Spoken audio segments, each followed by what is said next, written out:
ইরানের একটিমাত্র অস্ত্র ঘিরেই মধ্যপ্রাচ্যে নাটকীয় পরিবর্তন ঘটেছে। এমন এক ভয় তৈরি হয়েছে যে ইরাক থেকে প্রায় ১৫,০০০ মার্কিন ও মিত্র সেনা, যার মধ্যে অন্তত ৪০০ জন সরাসরি মার্কিন সেনা তড়িঘড়ি করে সরিয়ে নেওয়া হয়েছে।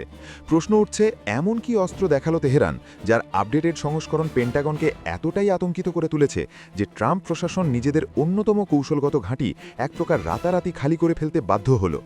ঘটনার সূত্রপাত খুব সাম্প্রতিক। ইরান তাদের অস্ত্রভাণ্ডারের সবচেয়ে বিধ্বংসী ব্যালিস্টিক ক্ষেপণাস্ত্র খৈবার সেকানের একটি নতুন ও আরও শক্তিশালী সংস্করণ প্রকাশ্যে আনে।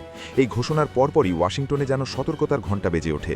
সামরিক বিশ্লেষকদের মতে খবরটি প্রকাশের সঙ্গে সঙ্গেই ইরানের সীমান্তের খুব কাছেই অবস্থিত ইরাকের সবচেয়ে গুরুত্বপূর্ণ মার্কিন ঘাঁটি থেকে বিশাল সেনা প্রত্যাহারের সিদ্ধান্ত নেওয়া হয়।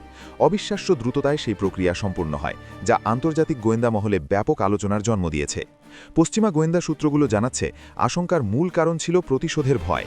ধারণা করা হচ্ছিল যুক্তরাষ্ট্র যদি ইরানের বিরুদ্ধে কোনো সামরিক পদক্ষেপ নেয়, তাহলে তেহরানের প্রথম আঘাত আসতে পারে ইরাকে অবস্থিত ওই ঘাঁটির ওপরই।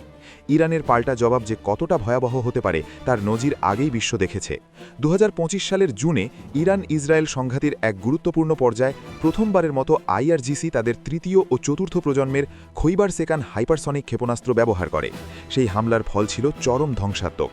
পশ্চিমা বিশ্লেষকদের হিসাব অনুযায়ী মাত্র কয়েক মিনিটের ব্যবধানে শতাধিক ইসরায়েলি সেনা প্রাণ হারায় এবং একটি সুরক্ষিত সামরিক স্থাপনার বড় অংশ সম্পূর্ণভাবে ধ্বংস হয়ে যায়।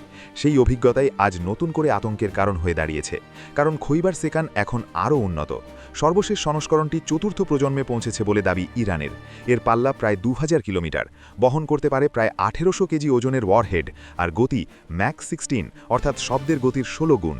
সামরিক বিশ্লেষকদের মতে এই গতি ও আধুনিক ম্যানোভারিং প্রযুক্তির কারণে এটি মধ্যপ্রাচ্যের প্রায় সব ধরনের আকাশ প্রতিরক্ষা ব্যবস্থাকে ফাঁকি দিতে সক্ষম। ইসরায়েলের আয়রন ডোম হোক কিংবা যুক্তরাষ্ট্রের প্যাট্রিয়ট সিস্টেম, সব কিছুকেই এই ক্ষেপণাস্ত্র কার্যত অকার্যকর করে দিতে পারে। ভৌগোলিক বাস্তবতাও উদ্বেগ বাড়িয়েছে। ইরান সীমান্ত থেকে ইরাকের আইন আল আসাদ ঘাঁটির দূরত্ব মাত্র ৬০০ কিলোমিটার। হাইপারসনিক গতিতে ছুটে আসা একটি খৈবার সেকান এই পথ অতিক্রম করতে সময় নেবে চোখের পলক পড়ার আগেই। বিশ্লেষকদের মতে এমন আঘাতে ওই ঘাঁটির রানওয়ে, হ্যাঙ্গার ও লজিস্টিক অবকাঠামো মুহূর্তেই ধ্বংস হয়ে যেতে পারে।